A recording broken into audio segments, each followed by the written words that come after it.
Hello students, welcome to EPG Pathshala. I am Dr. Ajit Kumar Mahapatro from the Department of Physics and Astrophysics, University of Delhi, Delhi, India. Today we are going to talk on the module Energy Dispersive X-ray Spectroscopy of the topic Surface Morphology, coming under the paper Characterization Techniques for Materials 2. After completing this module, the students will be able to understand what X-ray generation is, about the Moseley's law and the basic components of the EDS system. Energy dispersive X-ray spectroscopy, generally abbreviated as EDS, is an analytical technique used for elemental analysis or chemical characterization of materials. Each element in the periodic table has unique atomic structures and allow set of characteristic signals in the electromagnetic emission spectrum. Capturing the signals with respect to the variation in energy is the concept and fundamental principle of spectroscopy. In EDS, the interaction of X-ray excitation source with the sample is monitored by measuring the emission characteristics of X-rays ejected from a specimen after stimulating with a focused X-ray beam. At rest, an atom within the sample material contains ground state electrons in discrete energy levels, or electrons stay in cells bound to the nucleus. The incident beam excites an electron of the inner cell and ejecting it from the cell while creating a hole on the same place. An electron from the outer or the higher energy level fills the hole by releasing energy in the form of an X-ray radiation of amount equivalent to energy difference between the higher and lower cells. The counts of the X-rays emitted from the specimen in the energy spectrum is scanned and measured using the EDS spectroscopy. As the energies of the emitted X-rays contain information of the difference in energy between two cells and atomic structure of the emitting element, the EDS provides estimation for the elemental composition in the specimen. Let us learn about the X-ray generation processes. The inelastic interaction of the electron beam within the specimen atoms produces two types of X-rays in the scanning electron microscopy system, and peaks in the energy spectrum appears. These are characteristic X-rays and continuum X-rays. In the first category, the characteristic X-rays are produced when electrons from the incident beam eject inner cell electrons from the specimen.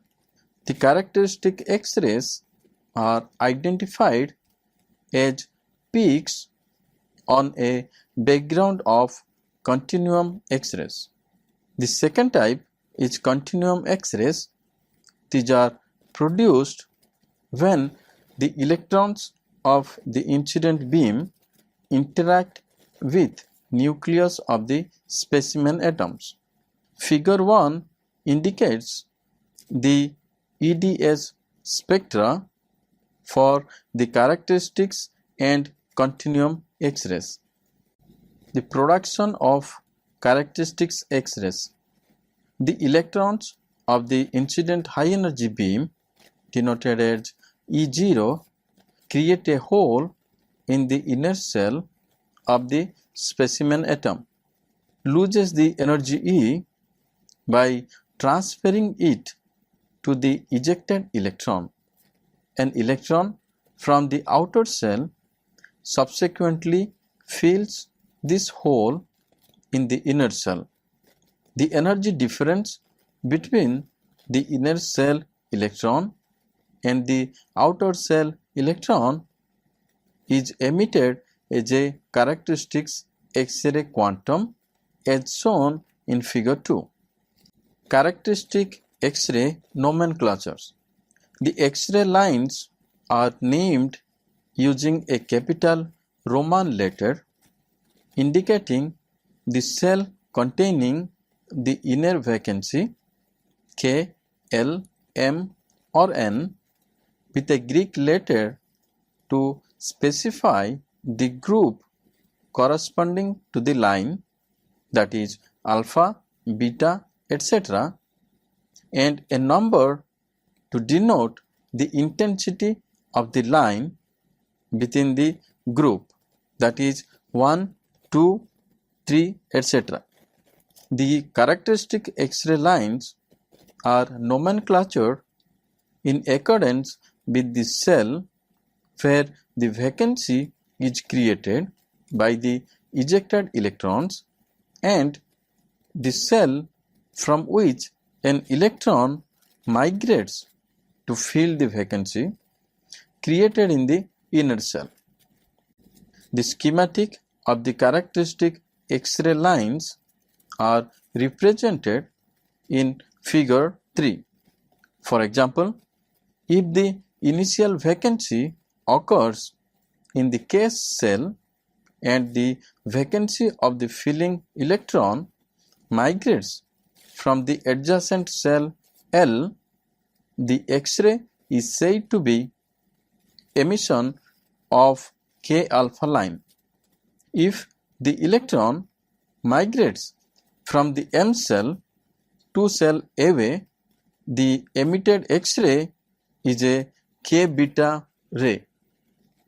Similarly, if an L cell electron is ejected and an electron from the M cell fills the vacancy, L alpha radiation will be emitted. Within a given cell, there are electrons in orbitals differing in energy due to bonding effects and gives variable intensities. The K alpha peak comprises of the K alpha 1 and K alpha 2 X-rays that appears very closely and unresolved in the EDS system and termed as K alpha 1 2 doublet. It appears as the K alpha peak at an energy between the two individual components and an intensity corresponding to the weighted average of both the K alpha 1 and K alpha 2. The most probable transition occurs between the adjacent energy cells, as when a K cell vacancy is created, the transition from L to K is the most probable one. Hence, K alpha radiation process greater intensity than K beta radiation, as the energy difference between the M and K cells is greater than the energy difference between L and K cells for K alpha radiation K beta radiation appears at higher energy compared to the K alpha radiation while progressing outward from the nucleus. The energy difference between the adjacent electron cells decrease, and hence the energy released upon electron transitions between adjacent outer cells is less than the released for adjacent inner cell transitions. Hence, for a given atom, the energy trend for the radiations is as follows. The M alpha radiation is less than L alpha radiation is less than K alpha radiation. Let us study about the continuum X-rays production, how it develops. The continuum X-rays represent the background on which the characteristics X-ray peaks appear. A high value of peak to background ratio is essential for proper identification of elements using the observed characteristic X-ray peaks. Interaction of the incident electrons with the Coulomb or electrical field of the atomic nuclei leads to loss of energy from electrons in the beam that produce continuum X-rays. The distribution of this energy loss is continuous and not a characteristic feature of the atomic number of elements in the specimen. The closer the beam electron comes towards the nucleus of the specimen atom, the stronger is the interaction with the Coulomb field of the atomic nuclei, and more energy is lost by the electrons of the beam, and correspondingly more energetic X-ray photons are emitted. The difference between the actual and observed intensities of X-ray emission spectra may occur due to absorption by the window of the detector that allows the emitted X-rays to pass through for detection. The intensity of the continuum background increases with probe current, atomic number and accelerating voltage. The Moseley's law.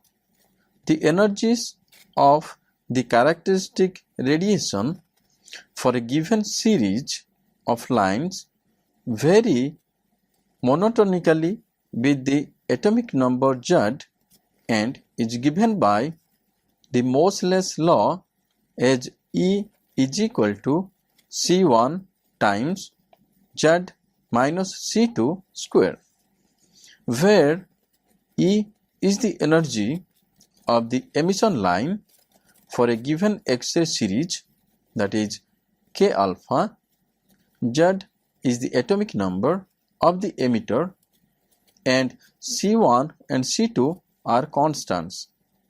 Moseley's law is the basis for elemental analysis.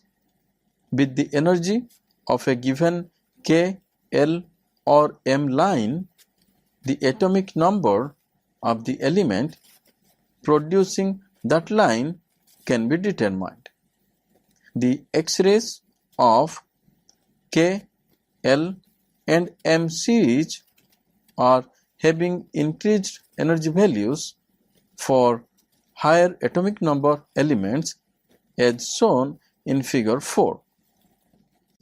Within the normal accelerating voltage range from 15 to 20 kiloelectron volt used for EDS analysis, the lightweight elements emit X-rays of the K series only, the intermediate weighing elements emits X-rays of the L series or K and L series. The heavy elements emit X-rays of the M series or L and M series. Spatial resolution. As we studied in lecture 1 of scanning electron microscope, the inelastic interactions produce diverse effects including secondary electrons, phonon excitation, cathodoluminescence, which is in visible light fluorescence, continuum radiation, and characteristic X-ray radiations. Also, it produces plasmons and Auger electron production by ejection of outer shell electrons. The X-rays are produced from deeper side of the interaction volume formed in the specimen as compared to the secondary and backscattered electrons. The backscattered electrons originate from interaction volume more closely approximating that of X-rays, and therefore they are a useful imaging signal to correlate with the X-ray analysis. In fact, the backscattered electron signal is the signal of choice for correction with X-ray maps. X-ray spatial resolution depends on the specimen's density and over voltage. The following equation shows a good estimate of X-ray interaction with the sample, and the equation is R is equal to 0.064 multiplied by E0 to the power 1.6 minus EC to the power 1.5 divided by rho, where R is the spatial resolution in micrometer, E0 is the accelerating voltage in kiloelectron volt, EC is the critical excitation energy in kiloelectron volt, and rho is the mean specimen density in gram per cc. The basic components of EDS system. The EDS system detects the X-rays ejected out from the sample specimen. The schematic of the EDS system is shown in figure. The absorption of an individual X-ray photon by the detector leads to the production of a photoelectron that utilizes its energy to form electron hole pairs in a single crystal, and subsequent formation of charge pulse with exposure to the external electric field. The charge pulse is converted to a voltage pulse by passing through a preamplifier. The generated voltage pulse is proportional to the energy of the incoming X-ray photon.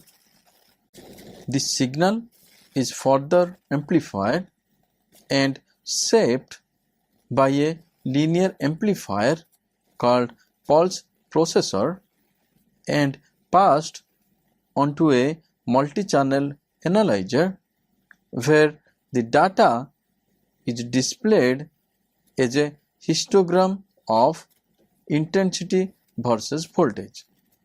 The main components of EDS system includes an X-ray detector that detects and converts the X-ray into electronic signals, a pulse processor which measures the electronic signals to determine the energy of each X-ray detected, and a multi-channel analyzer which displays and interprets the X-ray data. The X-ray detector. The EDS detector is a self-contained vacuum system called a cryostat with cryogenic pumping created by liquid nitrogen cooling or alternative methods such as Peltier cooling. The basic components of X-ray detectors are schematized in Figure 6 and includes the collimator assembly, electron trap, cryostat, and electronic attachments. First, the collimator assembly. The collimator provides a limiting aperture through which the X-rays pass through to reach the detector, ensuring that only the X-rays from the limited area being excited by the electron beam are detected. Second, the electron trap. Electrons that enters the detector cause background artifacts. The electron trap is a pair of permanent magnets that strongly deflect any passing electrons that could cause background artifacts. Third, the window. The window helps maintaining vacuum by isolating the detector crystal from the chamber of the microscope while being as transparent as possible to low energy X-rays. Earlier, windows were composed of beryllium, which did not allow low energy X-rays, that is less than 0.9 kiloelectron volt, to pass through it. However, modern windows are composed of polymers and allows low energy X-rays down to around 0.1 kiloelectron volt to pass. Fourth component is the crystal. The main material used for crystal is silicon, and lithium is added to compensate small levels of impurities. When an incident X-ray strikes the detector crystal, its energy is absorbed by series of ionizations within the semiconductor, and a number of electron hole pairs are generated. The energy of the incoming X-ray is dissipated by the creation of a series of electron hole pairs in the semiconductor crystal. The electrons excited to the conduction band of the semiconductor are free to move within the crystal lattice. The excited electron leaves behind a hole which behaves like a free positive charge within the crystal lattice. Under an applied bias between electrical contacts on the front and back of the crystal, the electrons and holes sweeps to the opposite electrodes, producing a charge signal. The size of the signal or the voltage step is directly proportional to the energy of the incident X-ray. The fifth component is a field effect transistor. The field effect transistor is the primary step of the amplification process that measures the charge produced in the crystal by an incident X-ray and converts it to a voltage output. During operation, charge is built up on the feedback capacitor. The sharp steps on the voltage build-up, as shown in figure 8, are due to the charge created by each X-ray event. The voltage step size is proportional to the incident X-ray energy. This accumulating charge should be periodically restored to prevent saturation of the preamplifier. Sixth is the crosstalk. The charge signals generated by the detector are small and can only be separated from the electronic noise of the detector if the noise is minimized by cooling the crystal and FET. The noise determines the resolution of a detector, particularly at low energies. Generally, the full width half maxima of an X-ray peak is of the order of 2 to 10 electron volt. The actual FWHM is at least an order magnitude greater than this due to noise in the system. The EDS detector is cooled using a continuous filling of liquid nitrogen held in a devar. The vacuum is maintained at a level low enough to prevent the condensation of molecules on the crystal. The pulse processor, the signal, that is the voltage step from the preamplifier, is transformed into a voltage pulse that is suitable for the multi-channel analyzer. Shaping and noise reduction of the signal are achieved by digital computation. The noise on the voltage ramp from the detector is effectively filtered out by averaging this signal. The time over which the waveform is averaged is called the process time, is denoted by Tp, and can be controlled by the operator. The longer the Tp, the lower is the noise on the voltage ramp. If noise is minimized, the resolution of the peak in the spectrum improves and can be easily separated or resolved from another peak that is close in energy. However, there is a trade-off between the process time and the speed of measuring the data. The longer the process time, the more time is taken to measure each X-ray, and fewer are the events that can be measured. Productivity in the detector depends on the rate of counts measured, called the output count or the acquisition rate, rather than the input count rate. However, at very low count rates, the output and input counts are proportional. As the input rate increases, the acquisition rate also increases, but larger number of events are rejected because they arrive in a short time period than the processing time. This phenomenon is termed as pulse pileup.